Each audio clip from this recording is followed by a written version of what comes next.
Bom dia a todas, todos presentes, sejam nas redes sociais ou aqui, juntamente conosco hoje. Hoje nós vamos discutir um tema muito importante, que são as cotas e a própria igualdade racial na sociedade como um todo. E hoje nós temos um participante que vai nos brindar com seu conhecimento, que é o Dr. Humberto...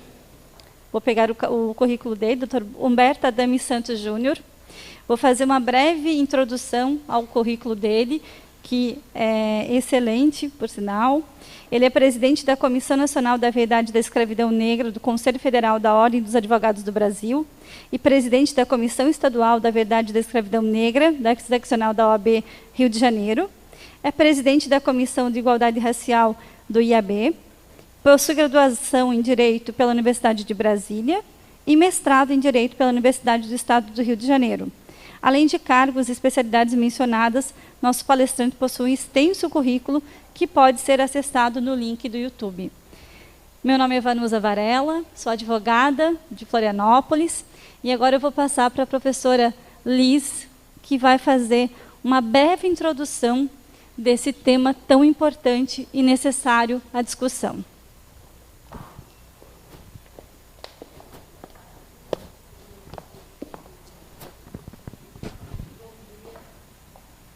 Bom dia a todos e a todas, ou a todos, né? Como hoje vale a pena a gente falar o elemento neutro.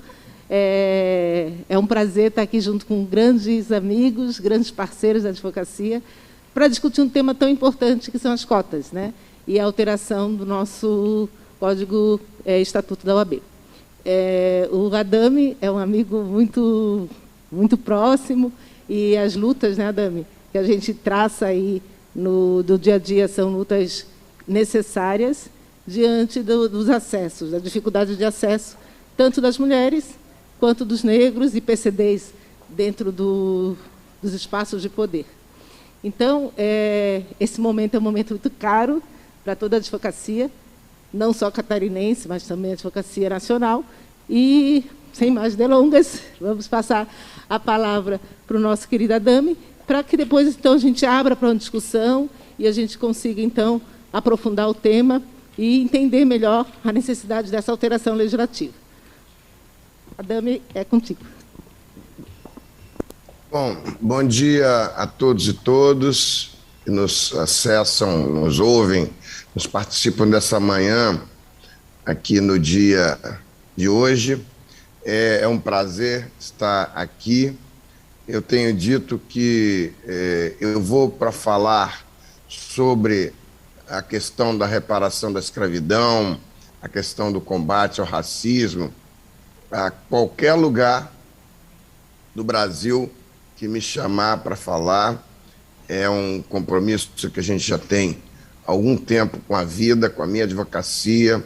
Eu estou há 3 gestões na Comissão Nacional da Verdade da Escravidão Negra do Conselho Federal da OAB, hoje sob o comando do presidente Felipe Santa Cruz. Estivemos antes com os presidentes Marcos Vinícius Furtado e o presidente Cláudio Lamáquia, e já há bastante tempo a minha advocacia é voltada para isso.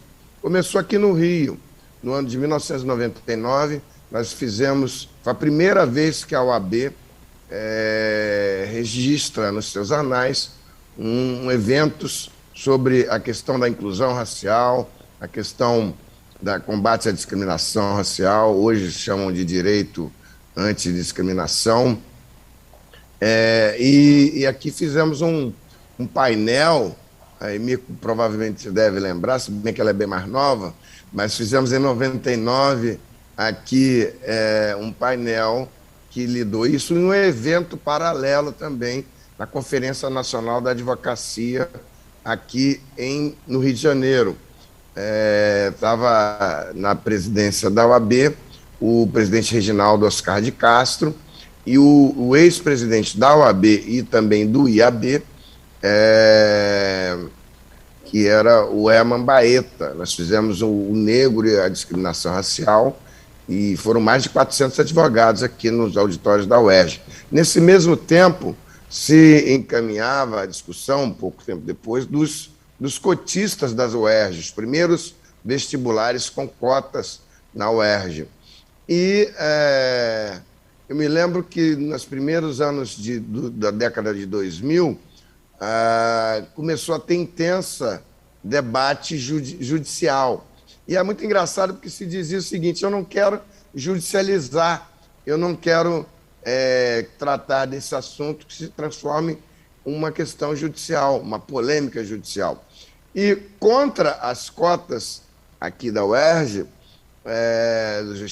os não cotistas ajuizaram 300 mandados de segurança, foram 260 liminares para fazer correr qualquer advogado que tivesse a expectativa de ver as liminares do juiz de primeira instância a seu favor, contra os cotistas foram ajuizadas 260 liminares. Então, 10 anos depois, a gente estava no Supremo Tribunal Federal com a ADPF 186. E essa ADPF 186, ela julgou a constitucionalidade das cotas no sistema de educação. Foi ajuizado pelo Partido dos Democratas contra a União Federal. Eu participei como Instituto de Advocacia Racial e Ambiental, o IARA. Foi uma ação que levou muita polêmica e teve muita gente participando, inclusive o Conselho Federal da Ordem dos Advogados, o presidente Ofir foi lá fazer a sustentação oral. Eu participei também eu tinha sido ouvidor nacional da igualdade racial, na época do segundo governo Lula, a convite do ministro Edson Santos, depois a convite do ministro Edson Eloy Araújo, e um pedacinho da gestão da ministra Luísa Barros. Bem, e aí logo depois, essa Comissão Nacional da Verdade e da Escravidão faz um requerimento que é aprovado pelo presidente da época e do Conselho Federal, e vamos para a ADC, Ação Declaratória Constitucional, ADC 41, que afirma a constitucionalidade das cotas no emprego público. Isso, em 2 anos, a primeira foi a relatoria do ministro Lewandowski e a segunda, a relatoria do ministro Barroso. Isso propiciou que, nos concursos públicos para emprego público federal, os juízes de primeira instância não pudessem mais alegar que a cota era inconstitucional, porque muitas daquelas ações, isso tudo é um aprendizado, muitas das ações dos cotistas que teve a solução da ADPF 186, as ações individuais não chegaram aos tribunais superiores e os cotistas acabaram perdendo muitas vagas, porque você tinha a vaga dos cotistas, dos não cotistas e os da liminar. Eram quase 260 que tiveram as liminares deferidas, se bem que depois o presidente do tribunal cassou todas essas liminares. Mas foi muito difícil. Os cotistas, por exemplo, talvez alguns não saibam, mas o próprio Ministério Público do Rio de Janeiro e a Defensoria Pública do Rio de Janeiro se recusaram a defender os cotistas, alegando que, abre aspas, a cota era inconstitucional. Então, pequenos grupos ligados ao movimento negro, especialmente o Educafro, o IARA e outros mais, foram para fazer esse enfrentamento judicial.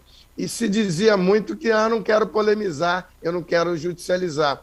Hoje, ao contrário, nós vemos que nesse momento da vida nacional, tudo é judicializado, tudo é polemizado. Daí porque, com essa ADC 41, se resolveu muitos problemas, que foi, em cada concurso público, os cotistas que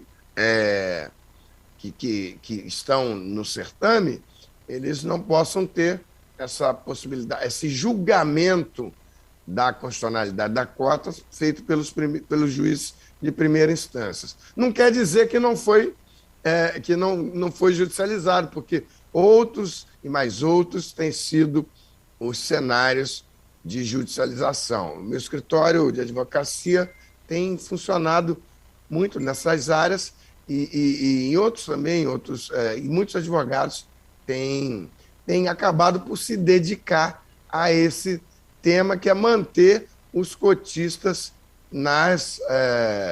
no certame, fazer a vitória. Muita fraude tem sido produzida e muitas vezes os cotistas acabam perdendo. Outro dia me chamaram para fazer algumas considerações num concurso que está em andamento da Polícia Rodoviária Federal, que são de mais de 3 vagas no país, 3.000 vagas no país inteiro. E lá, a cada movimento, há uma tentativa permanente de não se dar a verdadeira validade das cotas. Então, em muitos momentos, as cotas diziam, a lei de cotas dizia o seguinte: a cada 3 vagas dos não cotistas ou da ampla concorrência, você tem uma vaga para um cotista nos concursos públicos. E é isso que... Então, passaram a oferecer apenas as cotas, uma vaga por concurso. Então, aí você não tinha as 3 e você não acabava não tendo cotista nenhum. Então, isso tem sido muito denunciado, e também a fraude na questão que é das mais difíceis, que é a questão da classificação de pretos e pardos, porque essa é a classificação do IBGE. Muita gente tem dito negros e pardos, o que, na minha opinião, está errado, porque a classificação do IBGE é preto, pardo, branco, vermelho, asiático, e amarelo ou indígena, né? Ao contrário, vermelho indígena e amarelo asiático. Essa é a classificação oficial do país, classificação do IBGE. A soma de pretos e pardos é que dá a questão dos negros, da maioria estatística dos negros.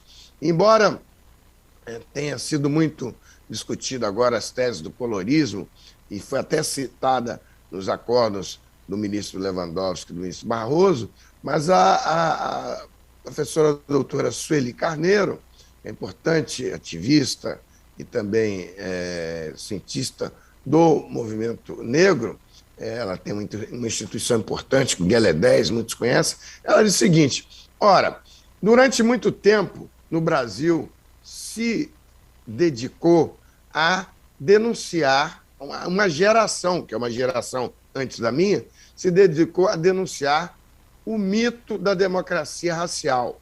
Aqui se dizia que não tinha racismo. Alguns estão dizendo até hoje, nós vimos o presidente da República, o vice-presidente da República, repetirem isso ano passado: aqui não tem racismo, racismo é nos Estados Unidos. Todas essas coisas que nós vimos na campanha das cotas serem ditas e serem derrubadas no plenário do Supremo Tribunal Federal.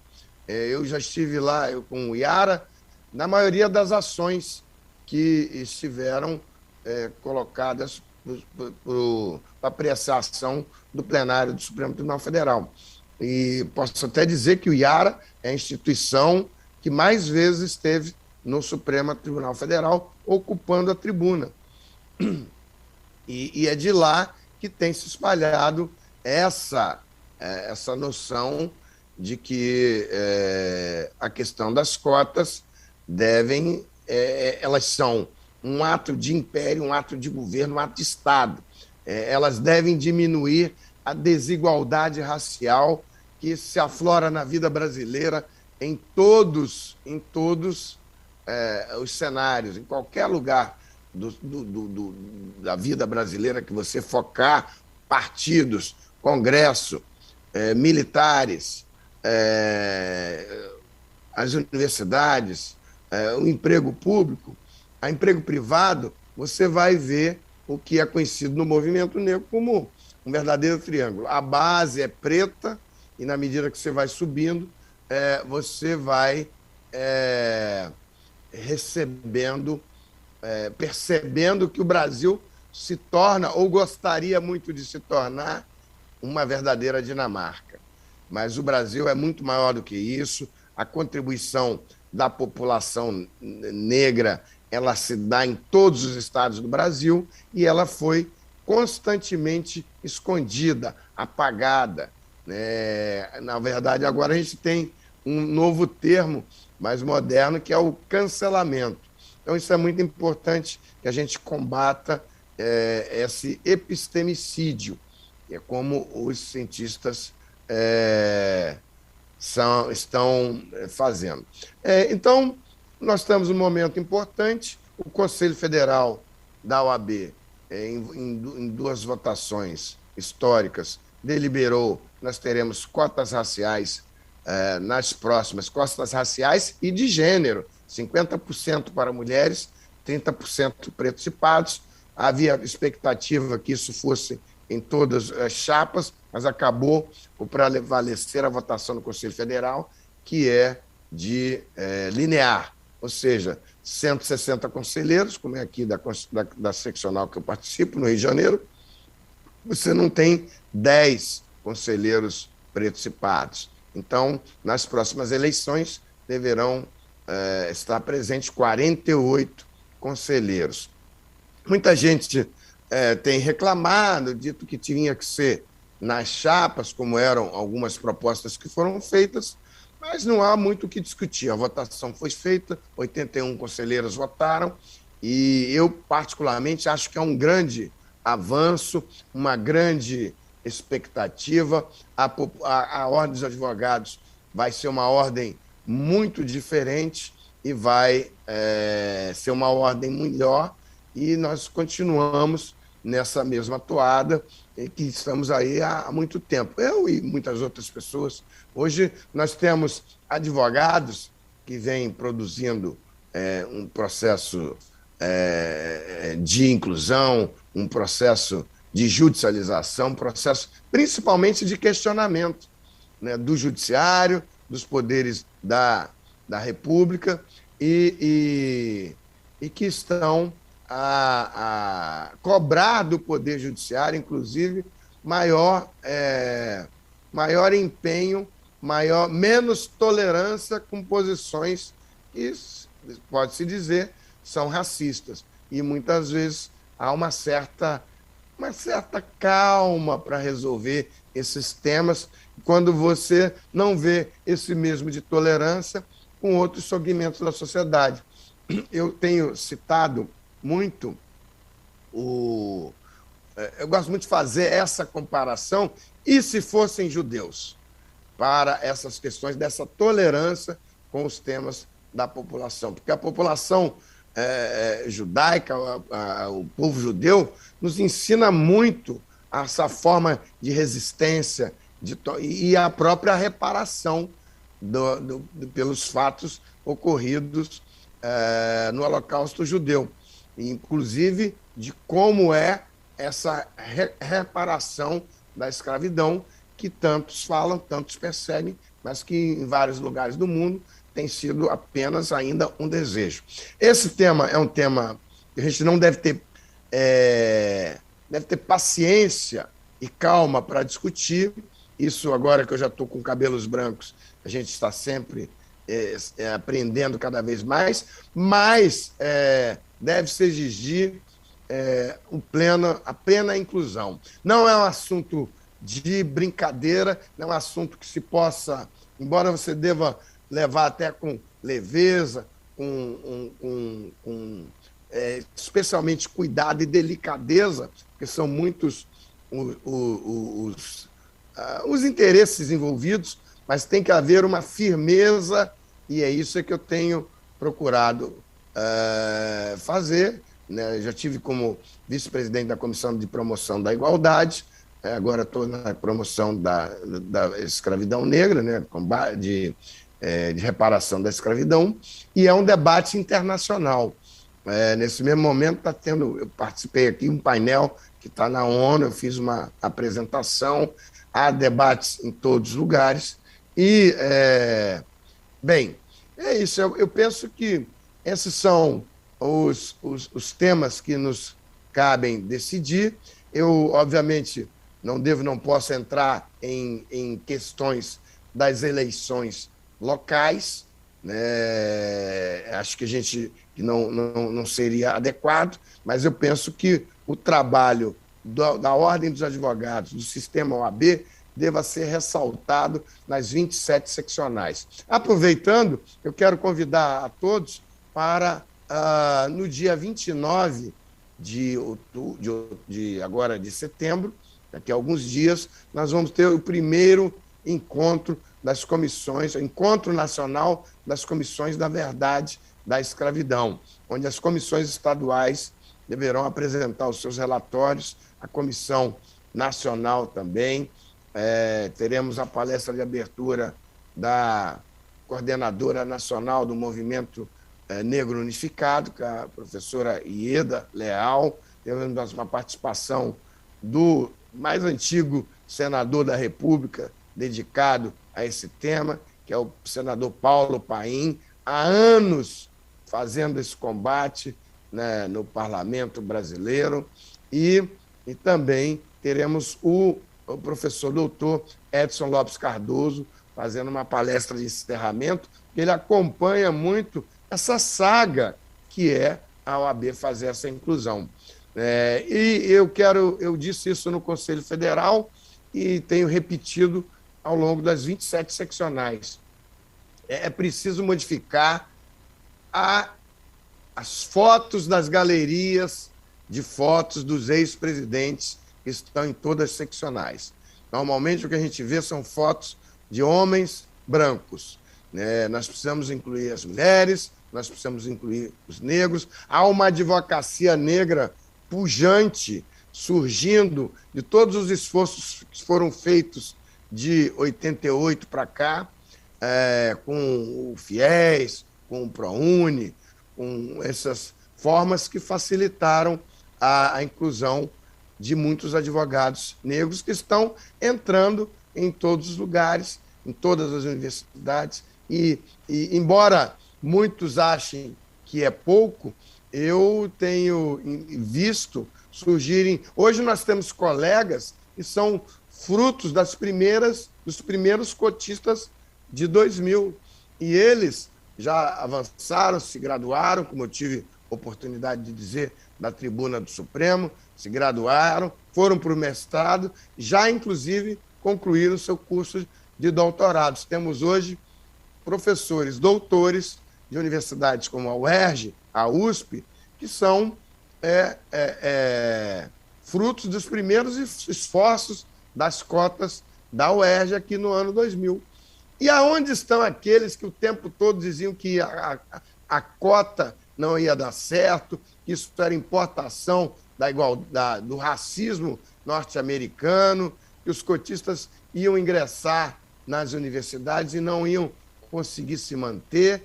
E mais, olha a petulância, quem é que vai contratar um profissional que seja oriundo das cotas? Então, os cotistas que ingressaram aí nos anos 2000 e que vêm brigando para fazer essa inclusão racial na marra e alterar o percentual do tempo que eu estudei na Universidade de Brasília, o ex-ministro do Supremo Tribunal Federal, Joaquim Barbosa, que era de 2%.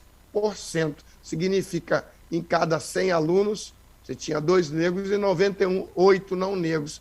E ninguém achava que tinha alguma coisa errada. Hoje esses números estão bastante flexibilizados, então eu penso que nós estamos a caminho.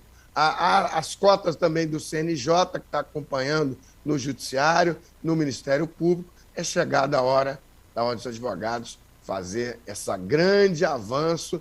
Penso que o Conselho Federal está de parabéns, e sob a liderança do presidente Felipe Santa Cruz, que inclusive eu tive a oportunidade de indicar para o Troféu Raça Negra. Penso que as comunicações já devem estar ser feitas. O reitor da Universidade Zumbi dos Palmares, que é o doutor José Vicente, já acatou, anunciou isso recentemente, num programa da Universidade Zumbi dos Palmares, Negros em Foco, está gravado. E no dia 21 de novembro, penso que o presidente Felipe Santa Cruz estará recebendo essa, que é uma forma simples de dizer obrigado. Já está há 19 anos o Troféu da Raça, Troféu Raça Negra, que é lá realizado em São Paulo. Isso porque os negros não eram premiados em lugares nenhum. Não só negros, mas também os brancos que contribuem para essa causa. O presidente César Brito já recebeu, o membro vitalício César Brito, membro vitalício Marcos Vinícius Furtado, membro vitalício Cláudio Lamáquia, porque todos eles contribuíram no olhar da Universidade de Zumbi dos Palmares por essa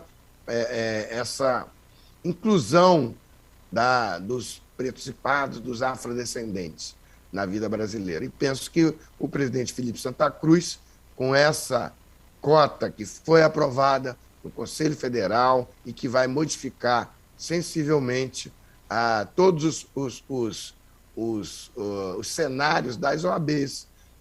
E talvez pudesse ser mais, talvez pudesse ser menos, mas o importante é manter o fluxo de ingresso de pessoas pretas e pardas, e não só na OAB, em todos os segmentos da vida do país. Nós temos 54% da população afrodescendente e, em alguns níveis de exclusão, as pessoas acham muito normal. Então, eu acho que essa contribuição, já para encerrar, primeiro, questionar o tempo todo. Por que não tem preto e pardo? Ontem eu estive aqui no evento, aqui na OAB de Niterói, e também de lá a gente questionou a possibilidade de poucos afrodescendentes nesses espaços. Então, a vida é questionar, é polêmica, e penso que estamos todos a caminho da grande discussão que é a reparação da escravidão. Eu tenho dito que essa reparação da escravidão, que é um tema, por certo, polêmico, ela é o tema mais importante da sociedade brasileira. Ela vai tornar um Brasil muito mais inclusivo, ela vai tornar um Brasil mais igual. Você hoje ainda tem, e alguns não se apercebem, repercussões do tempo da escravidão, repercussões desse trauma coletivo que é a escravidão negra no Brasil, que passou por mais de 350 anos. E aí nós temos, como fruto desse trabalho, o Luiz Gama, que ressurgiu depois que o Conselho Federal da OAB e a Comissão da Verdade fizeram uma placa muito singela: Luiz Gama, você mais do que é herói, mais do que advogado, você era herói. E aí ressurge a saga de Luiz Gama e vem ampliando. E ficou tão bom que a seccional da OAB da Bahia colocou um busto do Luiz Gama lá, na Bahia, em que também não se lembrava. Hoje você tem o Luiz Gama em todos os lugares, na Defensoria Pública, no próprio Judiciário, e virou herói da pátria. E criou, inclusive, o Instituto dos Advogados Brasileiros, no qual eu presido a Comissão de Igualdade Racial, presidido lá pela querida Rita Cortez, nossa colega importante aqui no Rio de Janeiro, e ela decidiu criar essa Comissão da Igualdade Racial. Estou presidindo lá. A comissão produziu um parecer jurídico aprovado por aclamação sobre aspectos jurídicos da reparação da escravidão. Está no site do IAB, Instituto dos Advogados Brasileiros. É importante, são mais de 80 páginas apreciando. É um documento de trabalho onde ele coloca essa discussão da reparação da escravidão. É um tema que é um documento que vai ser muito discutido nos próximos anos aqui. Como é que nós vamos nos inserir na reparação da escravidão? Como é que esse tema vai frequentar todas as campanhas, inclusive presidenciais? Você vê que quando chega na campanha presidencial, ninguém discute isso. É como se esse assunto fosse para os Estados Unidos, para a França, para a Jamaica, para o Caribe.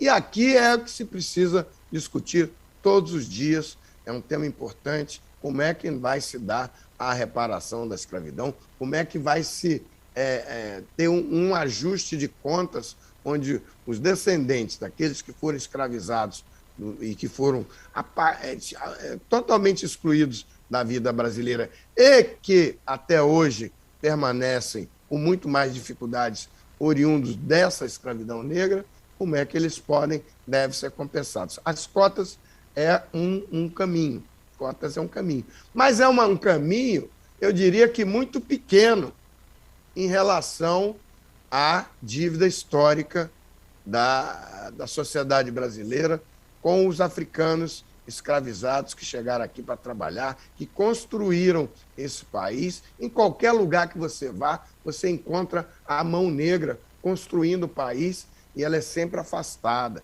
ela é sempre... E com esses números de exclusão no Congresso, então, são sempre assim. Você não tem 10, 20 deputados em 513. E há gente que acha isso normal. Isso é racismo, como diria o velho Abdias Nascimento, e alguns têm traduzido mais por racismo estrutural, racismo institucional. Eu penso que esse é o debate que a gente deve fazer, se despir desses, especialmente agora que a gente está em tempos de aí à frente, já chegam as eleições, eu não queria reduzir isso a um debate eleitoral. A gente tem que focar, e é o que eu fiz a vida inteira, né, de um tempo para cá, isso que eu tenho é meu compromisso, de forma que fiquei muito feliz. Espero que todas as seccionais, quanto mais, melhor, façam esse tipo de discussão e que esse tema seja cada vez mais presente em todos os setores da vida brasileira. Eu quero dizer que a Comissão da Verdade da Escravidão Negra, ela tem sido um sucesso. Ela tem possibilitado o agrupamento de advogados, especialmente em subseções, onde é muito mais difícil esse tema, também nas seccionais. A grande pergunta é por que não, em todas as seccionais você não tem ainda Comissão da Verdade da Escravidão Negra, e espero que nas próximas gestões, no ano que vem, com certeza esse tema seja um tema prioritário. Eu estarei aqui, estarei em qualquer lugar que me chamem para debater, para combater o racismo, porque isso é uma obrigação de todos nós, não só dos pretos, mas também dos brancos, todos aqueles que querem ter um país mais inclusivo, um país que represente a cara do povo brasileiro. Eu penso que para entronizar o debate, essas são as palavras que eu deveria dizer nesse momento. Quero agradecer a oportunidade de estar aqui. Muito obrigado.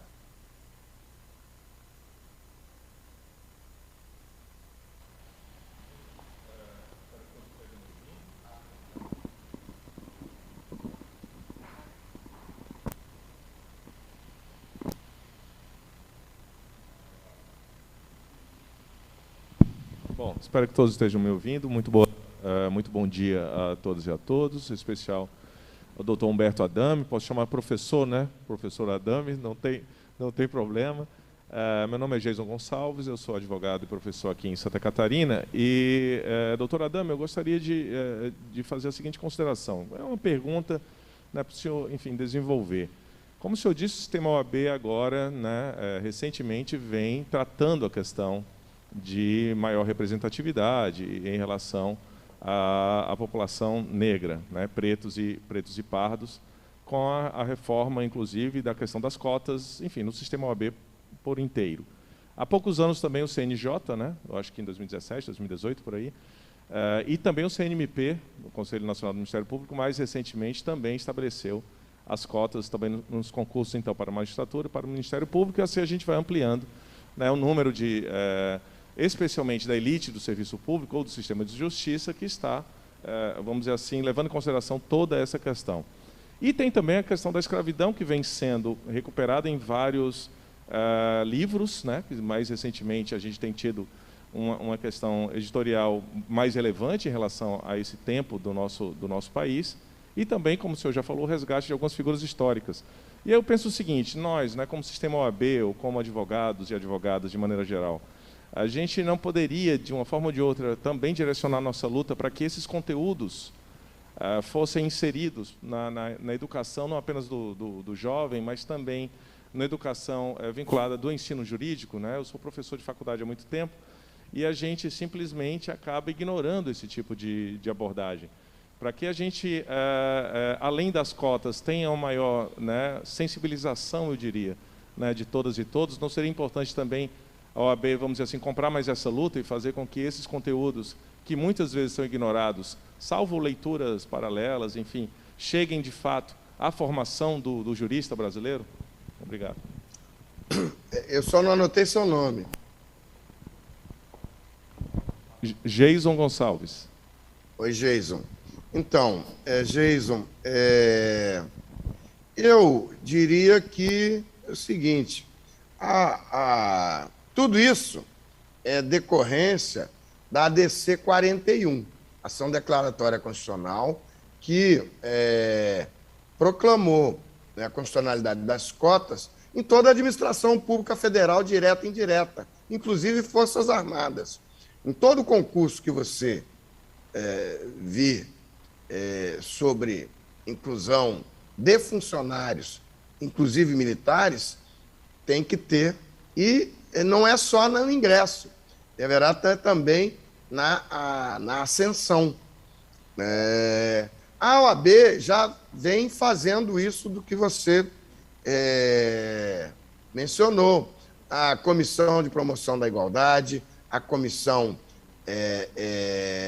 da Verdade da Escravidão, tem tido esse trabalho permanente, já algumas gestões.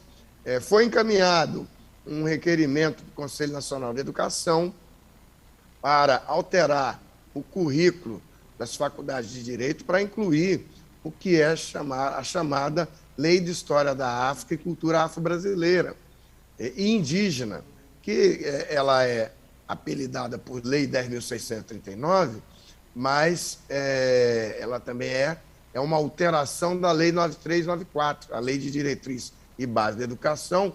Na sua universidade, com certeza, deve ter aquele PP, plano pedagógico, mais alguma coisa, do quinquenal, que devem abordar isso, porque tem a 10.639 e a 11.645, que incluem estudos obrigatórios da história da África e cultura afro-brasileira e indígena. É obrigação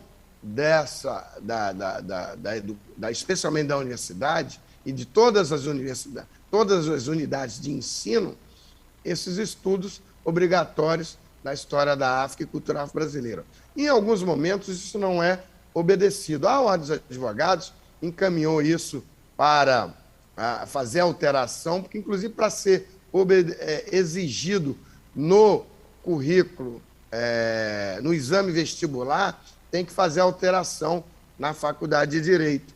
Mas isso depende do Conselho Nacional de Educação. Foi encaminhado para lá e não tivemos ainda uma resposta positiva. Eu fui ouvidor, como eu falei, nacional da igualdade racial.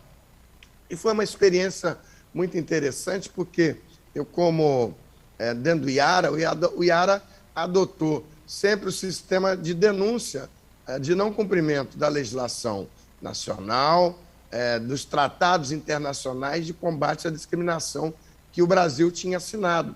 Então, nós fizemos quase 5.000 denúncias ao Ministério Público dos Estados por comarca, né, e ao Ministério Público Federal também por município, pedindo, requerendo inquéritos civis públicos para apuração do porquê não tinha sido cumprido essa legislação pelo município, pelo Estado e pela União. Porque não é uma coisa que você consiga fazer amando sem essas unidades de fiscalização estarem envolvidas. Você vê que, em alguns lugares, a Lei de História da África e Cultura Afro-Brasileira e Indígena, a alegação de não cumprimento, porque não querem fazer cumprimento de lei que ensina macumba, o que é uma ignorância absurda, porque você falar da África não quer dizer que você está falando das religiões de matriz africana.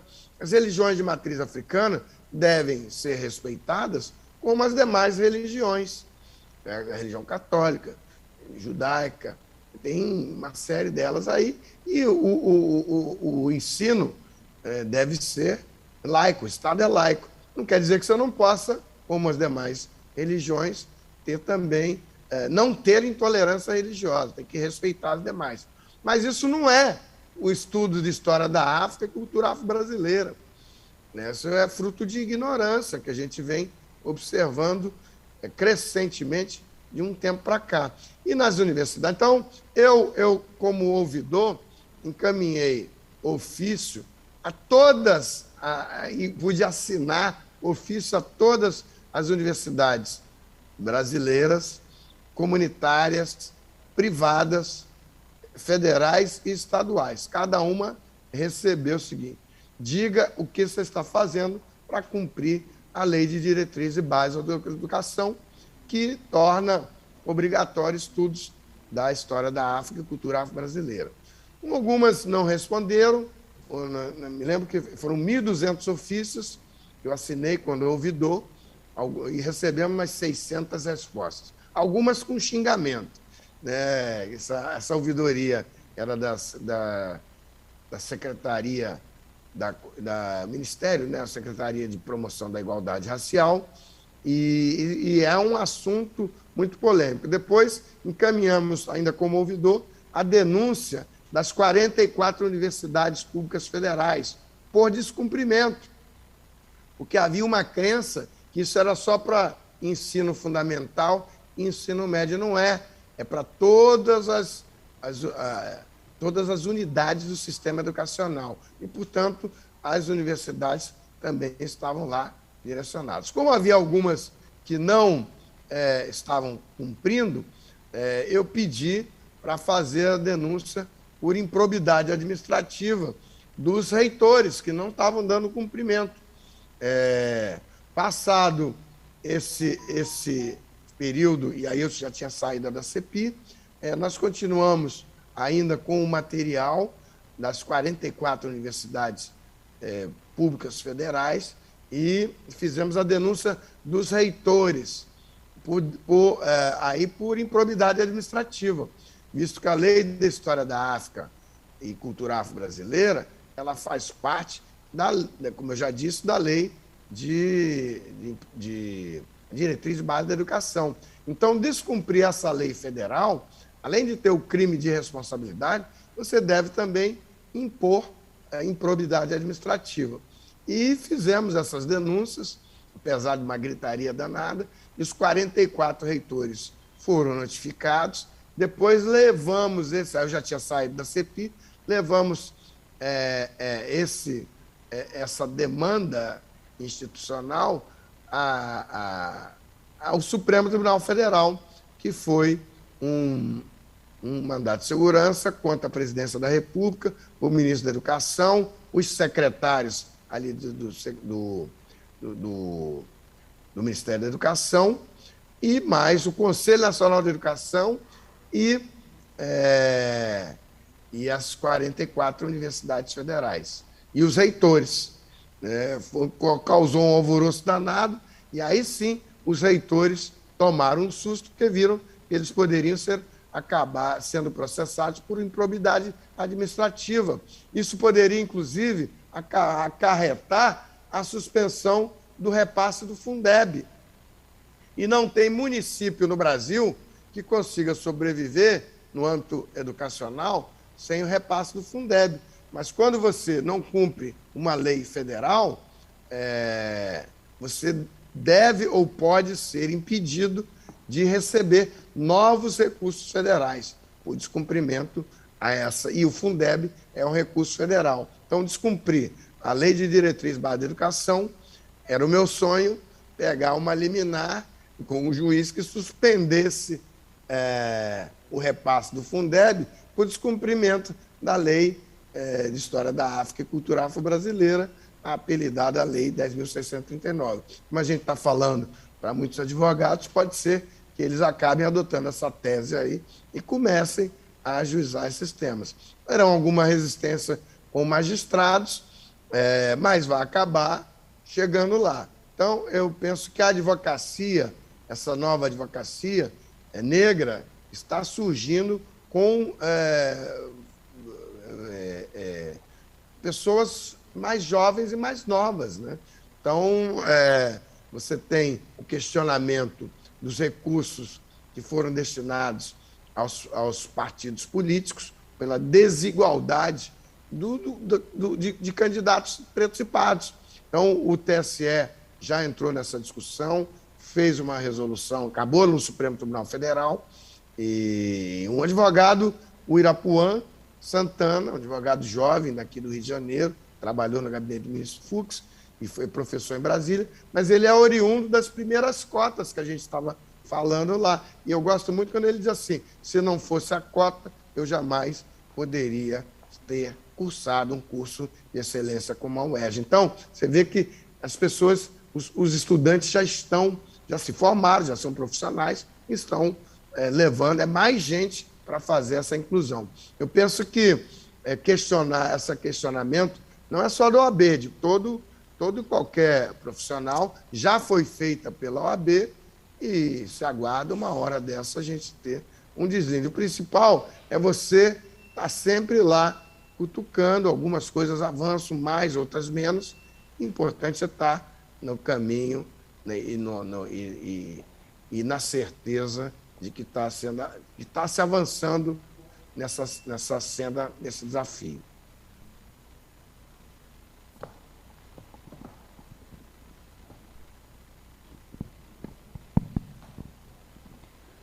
Bom dia a todos, bom dia, professor.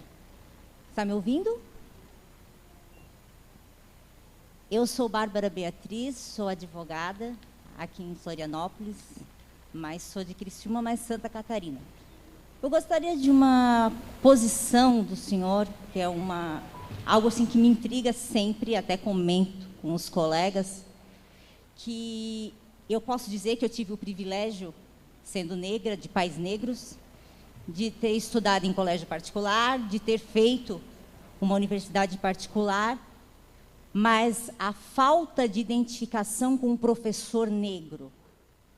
O que o movimento de igualdade social, que os movimentos negros, o senhor, que tem uma visão mais ampla, né, eu digo, conhecendo as universidades do país, o movimento negro, ele, sim, está a par disso, mas o senhor, a sua opinião a respeito disso, a base, né, os pedagogos, a falta de professores negros, eu vejo como um problema para o estudante se identificar. Eu não tenho alguém que me ensina que é negro.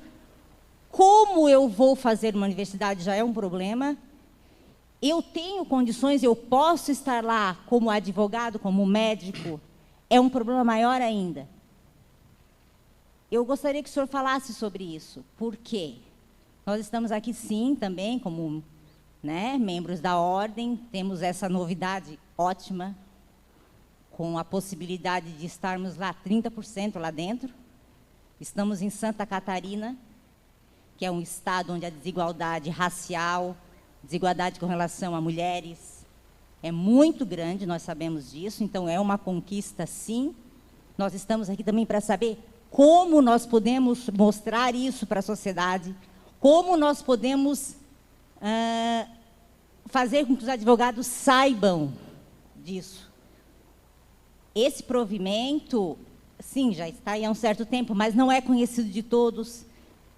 Se o senhor pode nos dar ideias de como vocês, não sei se vocês foi chegado a conversar isso quando foi aplicada a lei, como isso pode ser divulgado para todos os advogados, uma forma de nós chegarmos, como o senhor falou, sem agressão, sem cobrança, mas como nós podemos expor para que todos tenham conhecimento e a gente possa aplicar na prática. Obrigada. Bom, eu não falei que não tem cobrança, não. Eu falei que tem que ter muita cobrança e mais do que cobrança, eu acho que é uma regra da eleição. As chapas que não conseguirem cumprir, elas não serão registradas, porque é uma regra do Conselho Federal. Isso vai acontecer e, como é a primeira, talvez tenha muita confusão, mas o importante é o caminho, como tudo na vida, como esses vestibulares mesmo. Eles aconteceram aqui no Rio, começou na UERJ, depois foi para a UNB, mas sempre teve muita polêmica, sempre teve muita discussão, há uma resistência permanente. Agora, essas perguntas que você me faz, o movimento negro está debatendo há muito tempo.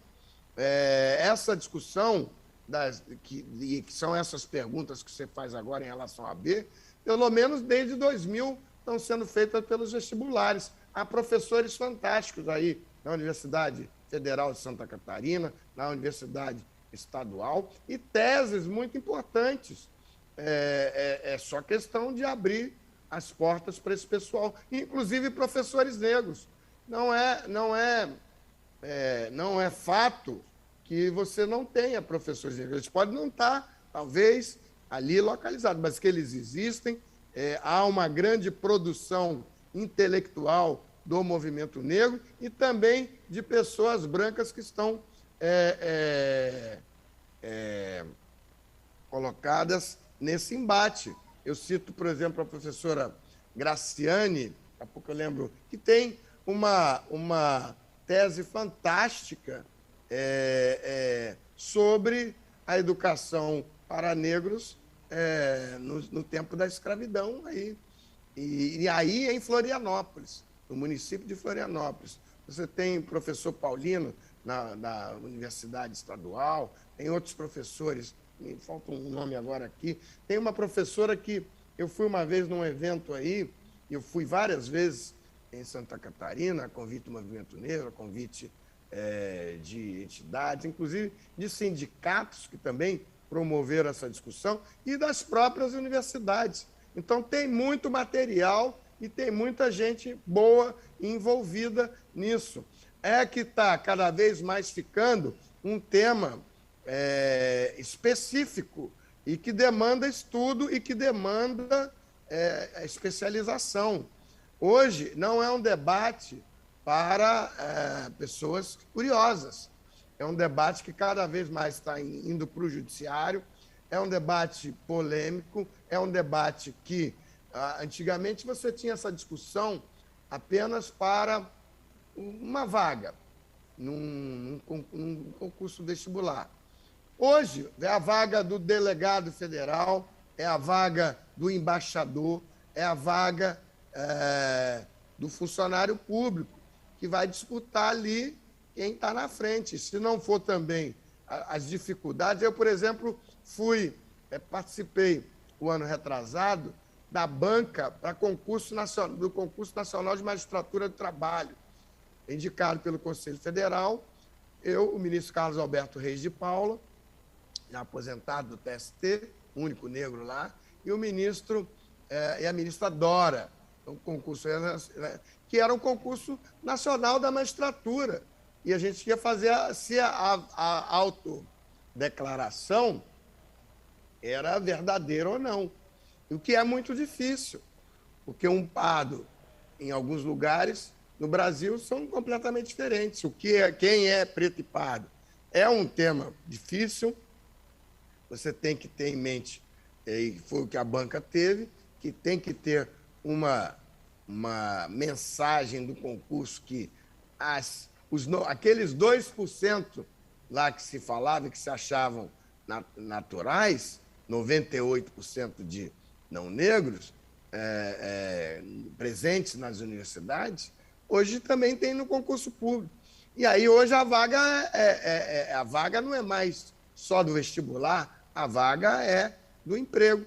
Então, esse debate está indo lá e ele tem, posso dizer que é um nicho da advocacia, e cada vez mais os juízes estão tendo que estudar.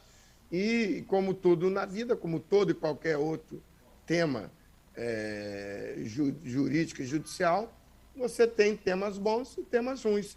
Posso colocar também na roda a discussão da questão quilombola. Né? Os quilombos são mais de 6 mil quilombos no país, segundo o site da CONAC, e você não tem 350 quilombos com terras demarcadas, o que é uma obrigação desde 88, e você não tem 350, mesmo com governos alegadamente de direita ou de esquerda. Isso é um problema do Estado brasileiro, e isso acontece em todos os estados. É por isso que eu digo, eu não quero me ater, estou com muito cuidado para não me inserir em qualquer deslize, para não ficar nas eleições locais. Eu não devo, não posso, não vou. Eu vou fazer sempre de uma forma generalizada, mas e falando de temas nacionais. É a única forma do como eu consigo levar esse assunto, mas sem me imiscuir nas questões eleitorais locais, o que não seria adequado. Por isso eu vejo, mas tem esses estudos. Se a universidade que você está se relacionando não tem, ela tem que buscar esses profissionais, e eu conheço de Santa Catarina. Né? Com certeza, esses temas têm que cada vez mais, os profissionais, eles existem, e os estudos acadêmicos também. Hoje, você está ligado no mundo inteiro. Eu vim conhecer aqui no Rio de Janeiro um quilombo, a gente vai ter uma live no dia 30, é o quilombo do Bracuí. Esse quilombo, as terras foram deixadas pelo dono da terra para os escravizados da época e os descendentes. E o testamento, que está na porta do quilombo do Bracuí, que é aqui perto em Angra dos Reis, ele está lá e ele não foi obedecido.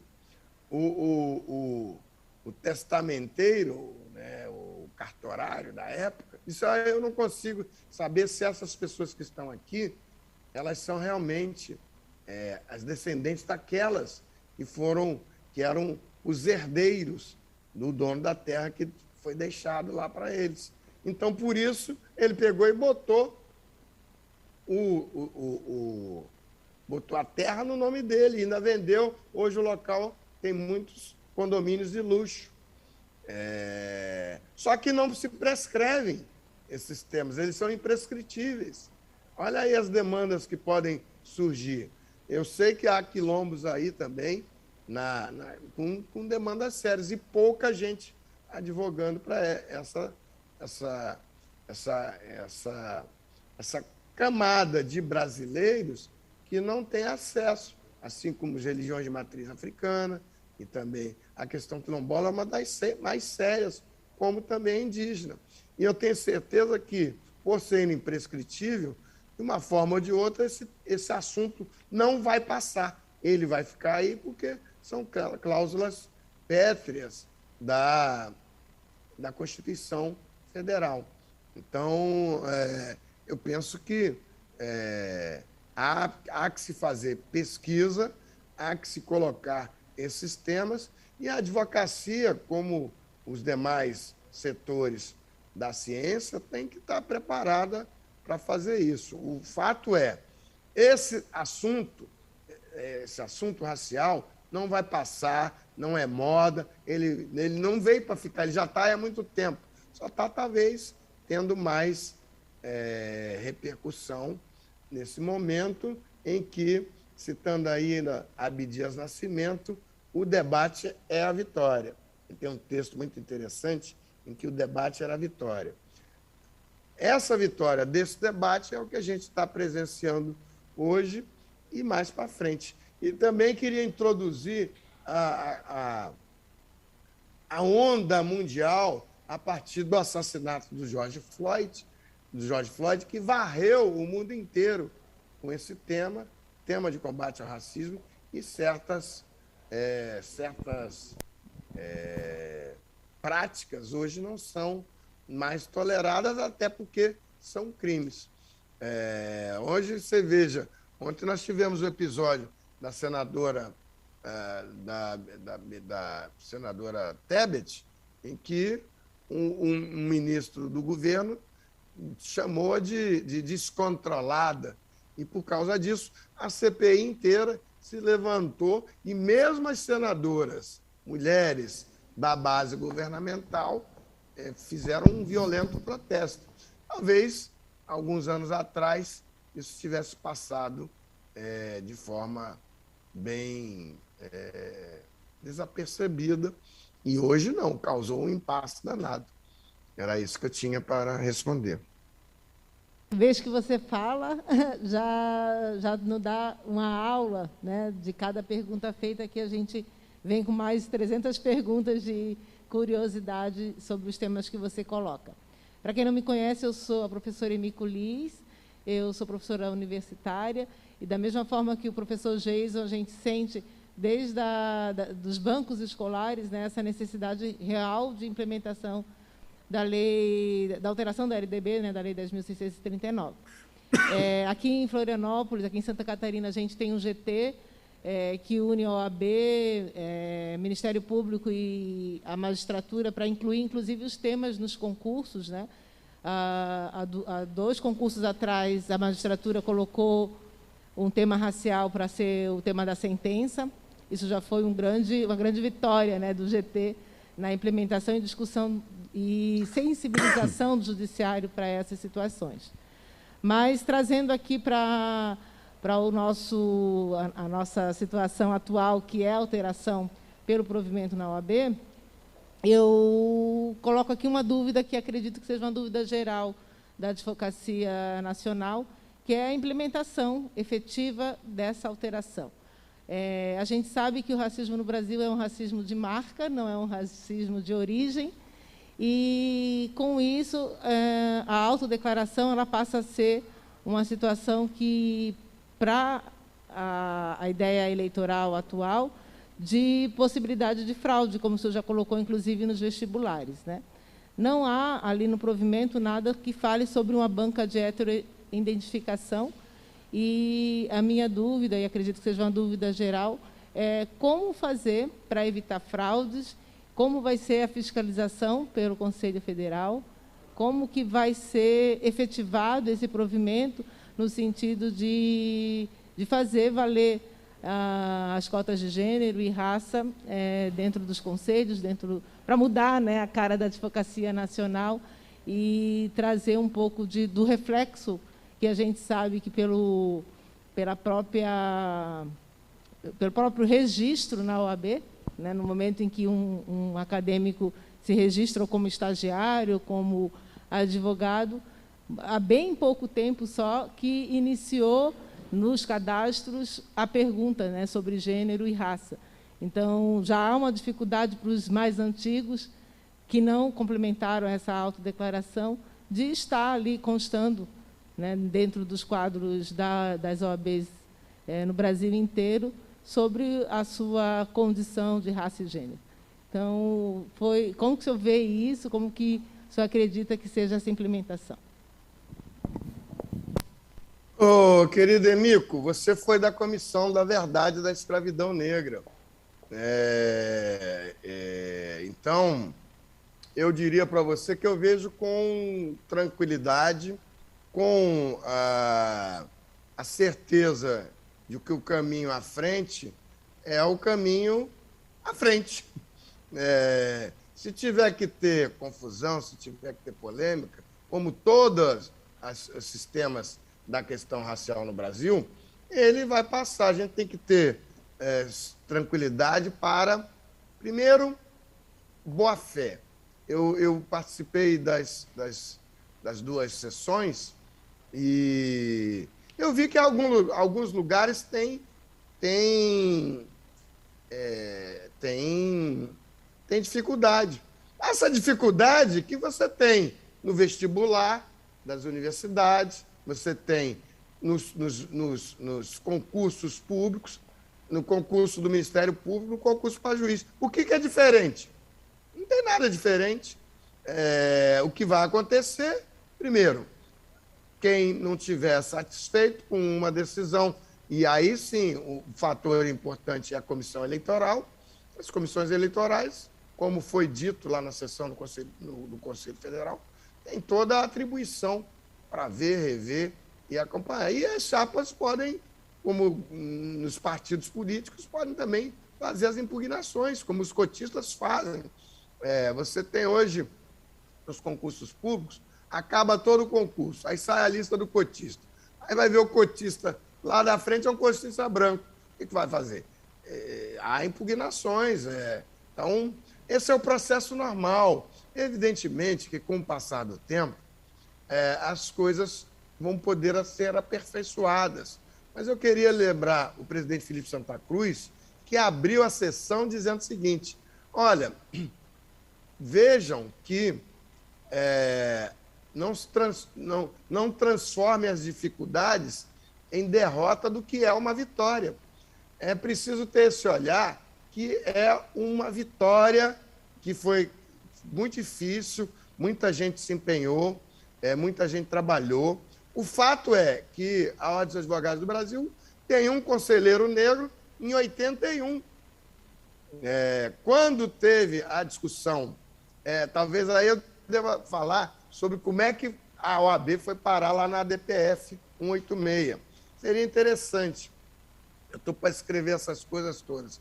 O Conselho Federal da OAB foi convidado a participar da audiência da DPF 186. Vocês sabem que tem uma audiência pública, não vai direto para o julgamento. Essa audiência pública foi lá. E eu era ouvidor, então eu não podia participar.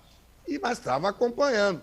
E aí fui para lá, e o conselheiro federal que foi para lá, era o conselheiro de Goiás, chegou lá para dizer o seguinte: olha, nós não temos posição.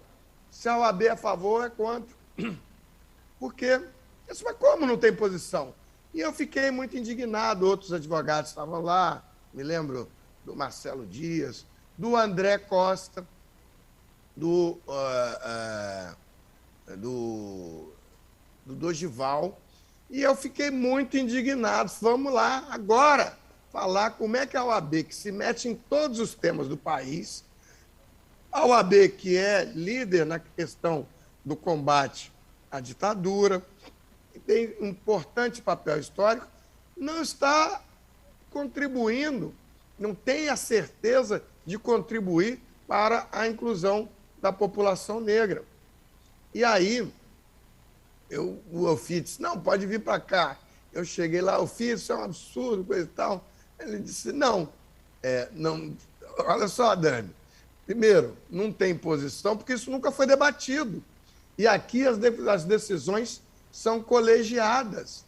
É o conselho que faz. Então, assim foi, mas não tem problema. Nós vamos criar um procedimento para debater se a OAB vai ingressar ou não, porque ela tinha sido convidada para aparecer na audiência.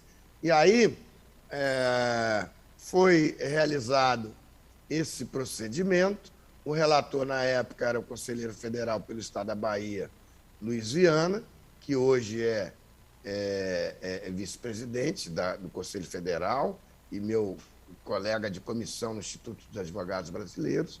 A querida Silvia Cerqueira, que também era conselheira federal à época, foi designada correlatora, junto com o Luiz Viana, e durante um ano a OAB ficou debatendo se ia entrar como amigo da corte ou não ia entrar. E um medo de o Conselho Federal rejeitar a ideia de ingressar na ação na DPF 186. E já tinha passado o prazo. E eu tinha sempre contato com o ministro Lewandowski, eu participava de uma espécie de suplente do Zé Vicente, que era membro do Conselho de Governo. E estávamos todos sempre lá, daqui, para lá e para cá. E eu já sabia que mais à frente, logicamente, o assunto ia demorar, eu não ia ficar a vida inteira lá como ouvidor, e o Iara estava lá. E, bem, e aí o Conselho Federal, então, eu disse, olha, se o Conselho Federal votar contra o ingresso da OAB, é um problema do Conselho Federal, ele que viva com as consequências de não estar interessado na promoção da igualdade, no combate à discriminação, no combate ao racismo. É um problema de quem votar lá. Você não pode votar pelos outros, você não pode pegar um revólver e botar na cabeça das pessoas para votarem. Cada um é responsável pelo que vai acontecer. E exatamente foi o que aconteceu. O Conselho Federal votou, foi a unanimidade, não teve nenhum voto contrário pelo ingresso da DPF, da OAB, do Conselho Federal, na DPF 86. E aí, quando vai fazer o pedido de ingresso, que já tinha passado, porque o pedido de ingresso do amigo da corte só podia ser feito, né, antes de entrar para o julgamento. E o julgamento já estava marcado o julgamento, e aí há uma retirada. O ministro Lewandowski, dá uma piscadinha, faz um pedido de retirada de pauta da DPF 186 e o processo sai da pauta. Quando ele vai da pauta, ele volta, ele recebe o pedido da OAB, de ingresso da OAB. E aí, bom, como estava retirado de pauta, não está mais na pauta, o pedido, eu defiro o ingresso da Ordem dos Advogados do Brasil, como amigo da corte, indeferiu outros partidos lá, indeferiu alguns, mas o da OAB ele considerou relevante. E foi uma vitória. O OFI foi lá fazer a sustentação oral, eu fui pelo Iara, a Silva Cerqueira, um grupo de estudantes negros, era um coletivo de estudantes negros, havia me procurado, falei, olha, eu não posso, porque inclusive da minha instituição Iara, eu estou afastado. Mas vocês procuram a doutora Silva Cerqueira, porque ela era da ANAAD, Associação Nacional de Advogados Afrodescendentes, mas que são todos baianos, ela havia cedido a procuração dela por Carlos Roberto Siqueira Castro, nosso querido Medalha Rui Barbosa, e que foi também fazer a defesa lá na DPF 86. E o Edio Silva, nosso colega de São Paulo, tinha ficado de fora, porque o CERT foi indeferido. E aí, há uns 3 dias eu estava como gerente jurídico do Tocantins, do Banco do Brasil no Tocantins, e aí, há uns 3 dias eu avisei, Frei Davi avisa o Edio que o Conecta não vai, trocou o nosso querido Oscar, não vai sustentar. Já tinha me avisado que não ia, e uma outra advogada.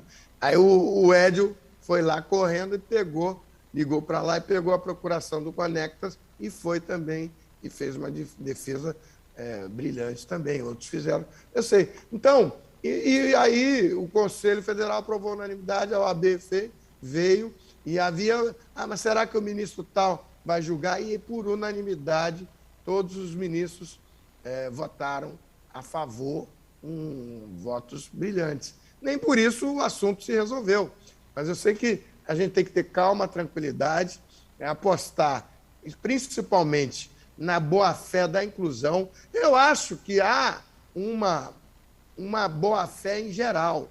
Eu sinto isso, mesmo os que alegam problemas, às vezes há problemas sim, problemas sérios, e eu vi isso durante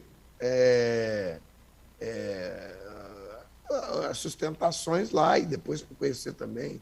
Mas o que precisa ter, primeiro, é boa-fé, sinceridade e busca de soluções. O movimento negro costuma dizer o seguinte, na busca, na inclusão dos pretos e pardos nas cotas, foi lembrado o branco pobre, porque o branco pobre também estava esquecido. E aí, em Santa Catarina, tem uma série infindável de especialistas, de gente que estuda aí, como a Flavinha, que era do NEM, agora não sei, nem tem tempo que não vejo, mas eu me lembro que eu fui aí com a Flávia, muito tempo antes dessas histórias todas, no mandato de segurança, de cotas em Criciúma. Eu fui para lá, a gente acabou perdendo lá o mandato de segurança, mas tinha cota lá. Tem muito trabalho feito por muita gente boa, e quando isso não era um tema tão conhecido assim. Por isso, hoje, eu tenho preferido me focar no tema da reparação da escravidão. É um tema que é muito maior, porque as pessoas não podem achar que algumas vagas, quer no concurso público, quer no concurso, do vestibular, quer no concurso público de emprego público, ou mesmo quer em algumas poucas vagas numa chapa da OAB ou no Ministério Público ou no CNJ, nessas cotas todas que a gente está falando, vai resolver a questão da reparação da escravidão. É muito pouco. Então, aqueles que acham que ficou resolvido, não. Isso só vai dar mais e mais fôlego e mais gente e mais arma para a gente fazer o verdadeiro debate da reparação da escravidão negra no Brasil, que ainda está começando. É preciso reparar, é preciso produzir políticas públicas de inclusão para essa grande massa de pretos e pardos que está fora do sistema de consumo, do sistema de educação, do sistema de melhoria desse país. Essas pessoas não podem achar, e alguns negam até isso. Eles não conseguem entender que a verdadeira grande parte da população brasileira precisa integrar e que isso vai ser bom para todo mundo. Isso vai ser bom para o país, novas caras, diversidade. Então, essas pessoas estão atrasadas. As cotas são importantes, mas o debate da reparação da escravidão, e o pessoal da ação afirmativa fica muito zangado quando eu digo isso, mas o tema mais importante do momento do Brasil não é essa conversa de direita e esquerda, de A ou B, eu não vou nem citar os nomes, mas o tema é a reparação da escravidão. É isso que a gente vai ter que debater. Como é que você diminui esse fosso racial que separa segmentos da população brasileira que foram afastados de tudo? É isso que a gente vai discutir. E como é que vai? Então, quando essa turma que nunca pensou nisso, hoje vai ter que pensar como é que vai resolver, como é que vai dar solução, e as formas mais criativas vêm sendo colocadas aí. Os institutos federais, eles chegaram para aplicar a decisão da DC 41, eles chegaram, por exemplo, 20% de vagas, no total das vagas do Instituto Federal. Mas aí tinha curso que só tinha um curso de uma vaga, então não tinha como fazer. Então, aquele cotista que quisesse fazer para aquele concurso lá, ele nunca ia ter chance. Então, eles adotaram sistemas múltiplos de solução. Eu me lembrando ontem da ação afirmativa no Itamaraty, e aí um amigo meu que é jornalista, era da Isto É, e ainda a Universidade de Zumbi dos Palmares, ele fez uma reportagem sobre a ausência de negros no Itamaraty. Eram 1.400 diplomatas, não tinha 6, mas em toda a carreira, né? E sempre em postos longínquos. E o Itamaraty se achando a última cocada preta do deserto, para fazer um trocadilho aí. Ele sempre foi um ninho de racismo institucional muito grande. As pessoas lá eram racistas, se diziam, e se achavam o expoente da intelectualidade do Brasil, inclusive fora do alcance dessas medidas. Eu convivi com alguns lá que eu conheci, e hoje você vê, o Itamaraty fez para não ter que fazer a cota logo no início, ele fez um programa de inclusão, então, e deu bolsa de estudo. Muita gente que estudou para o Itamaraty passou em outros concursos. E hoje já tem gente que entrou lá e que já vem trabalhando com cota ou sem cota. Essa semana eu vi aqui a reportagem dos 3 primeiros funcionários brasileiros negros diplomatas.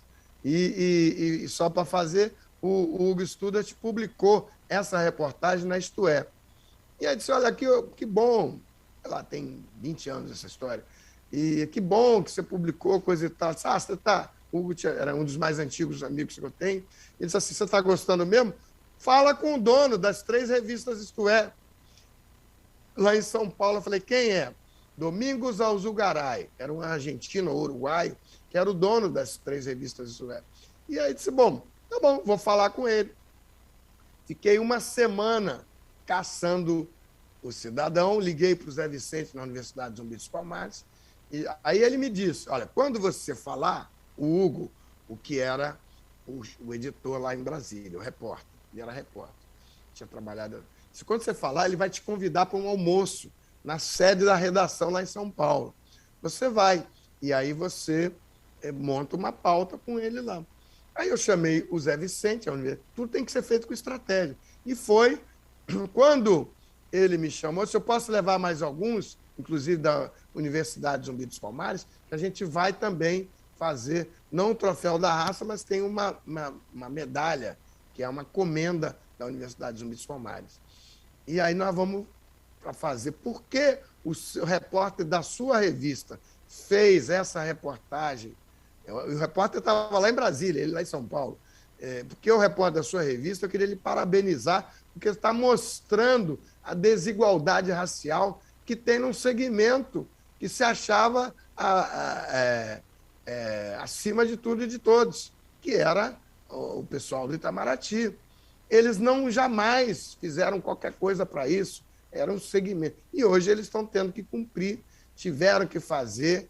Você tem gente preta nas carreiras de diplomata e aí estão seguindo. Nós temos várias... E estão tendo que obedecer, porque eles são a administração pública, direta e indireta, assim como as Forças Armadas, que inclusive têm orientação do Estado-Maior das Forças Armadas para cumprir a Lei de História da África e Cultura Brasileira. Mas, para isso, gente, precisa se dedicar, precisa passar além da simples curiosidade.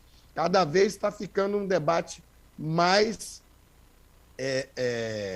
elitizado, no sentido de que você tem que ter acesso. É por isso que a gente precisa garantir ao pessoal de baixa renda as favelas, e tem, por isso, a DPF 635, que eu falo daqui a pouco.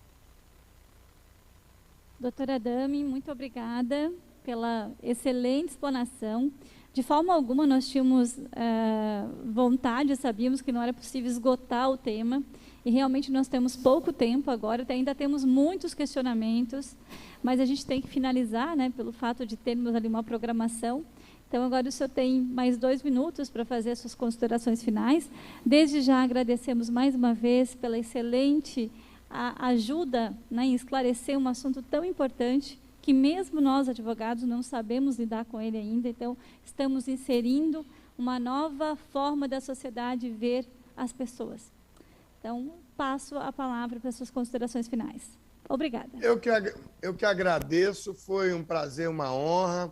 Espero ter contribuído, vou continuar contribuindo com todos os lugares que me chamem para falar sobre esse tema. É um tema muito importante. Eu sugiro que vocês também façam aí o Luiz Gama com o Del Garcês. Não falei nessa oportunidade da Esperança Garcia, que são frutos da Comissão Nacional da Verdade da Escravidão Negra.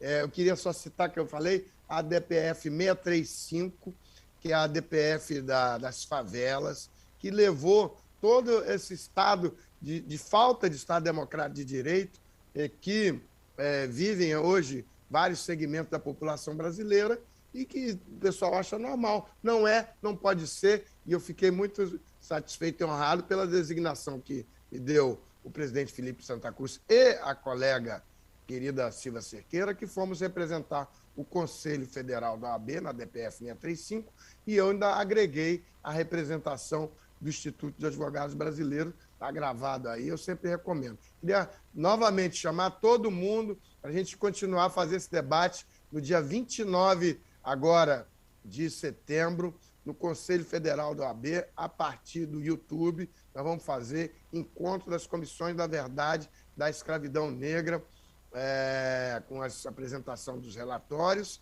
e também da Comissão Nacional.